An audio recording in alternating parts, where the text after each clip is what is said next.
Hi, I'm Dr. Castanet. I'm going to explain to you why necks and backs hurt over time. It's a pretty simple explanation and very fundamental. I'm going to start with a model of the anatomy of the low back, and this is true generally of the neck as well. This is an example of a model of the spine and the low back. These are the vertebrae. You're probably familiar with those. In between are the discs here. There are nerve roots that exit between the vertebrae. That's what this little yellow thing is meant to depict. If I turn it around, this is the back side. These processes right here, spinous processes, are what you would feel if you pushed hard in the midline of your back and you felt the bony processes. That's what this would be. There would be muscles right here, and these are the joints back here on each side between the different vertebrae. This is only two, but of course there are 5 in the low back. They sit on top of the sacrum. The sacrum sits or is connected to the coccyx at the bottom, which you're familiar with. After the 5 in the low back, there are 12 in the middle back, and then in the neck there are 7. And again, the anatomy is similar more or less, with discs in between each of the vertebrae. So this disc here is supposed to depict a normal disc with 2 components essentially. One component is this, what we call the annulus fibrosus. It's just very tough connective tissue that exists in 12 to 25 layers that overlap. One layer is like this, oriented at a 45 degree, the next layer like this at an opposite angle. And if you do several layers like that, 12 to 25, you end up with a pretty tough, fibrous, and containing basket of connective tissue that contains a more hydrated component, nuclear component, that is like a sponge in a sense. It imbibes water, especially at nighttime when we lay down and there's less compressive force on the disc.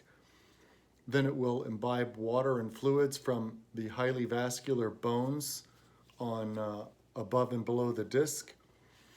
And as it does that, it swells up so that in the morning you're a little bit taller because of the imbibition of water in all the aggregate discs throughout the spine.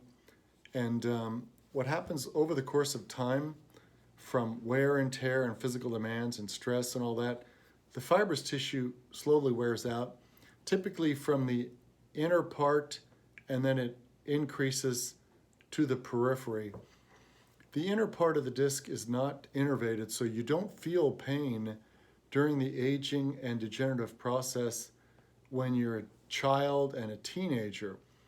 But by the time you reach your 20s, 30s, or 40s, the evolution of the degenerative changes will increase to the point that it'll involve the more peripheral fibers of the disc. Those are innervated, and that's when you begin to feel pain in your back. When it involves only the outer fibers, the pain will only be felt in the low back.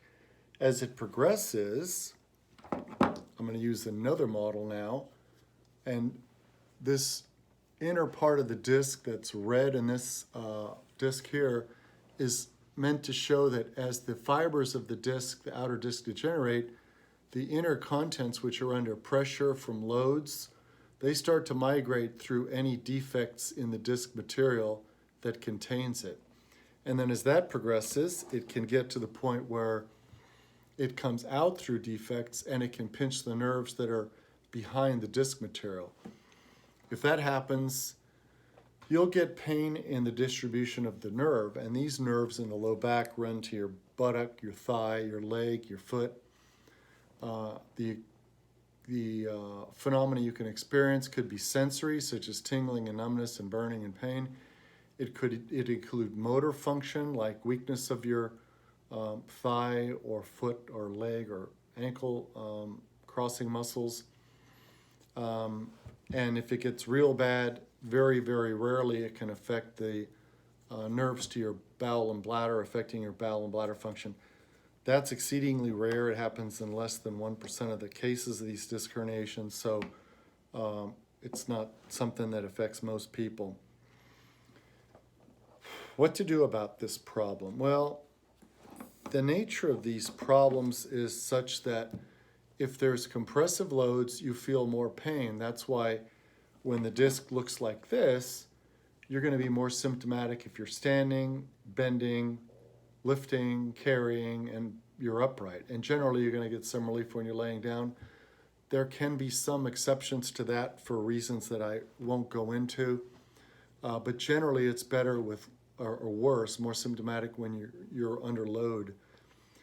The nature of these things, in terms of their behavior, is that they're compressive.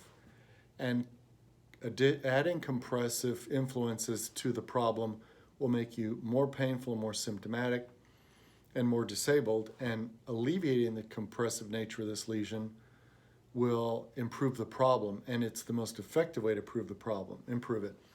So what I've come to do after 33 years of practice, including 18 years in orthopedics and physical medicine and physical therapy, and 5 years in a neurosurgical practice part-time, is I have come to learn over the last 14 years that the most effective way to treat these is by decompressing these lesions, reducing the compression.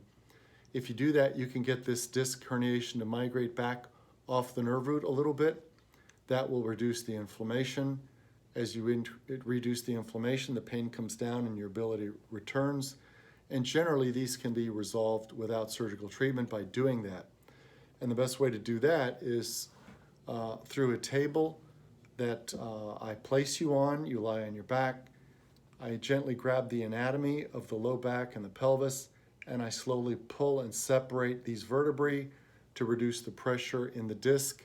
When the pressure in the disc is reduced, the impetus that's pushing the disc out and pinching the nerve or causing pain because of irritation of the outer annular fibers of the disc will be reduced, because this will migrate back in this direction, and just moving it millimeters is enough to get you the relief that you need to get out of pain and improve your function.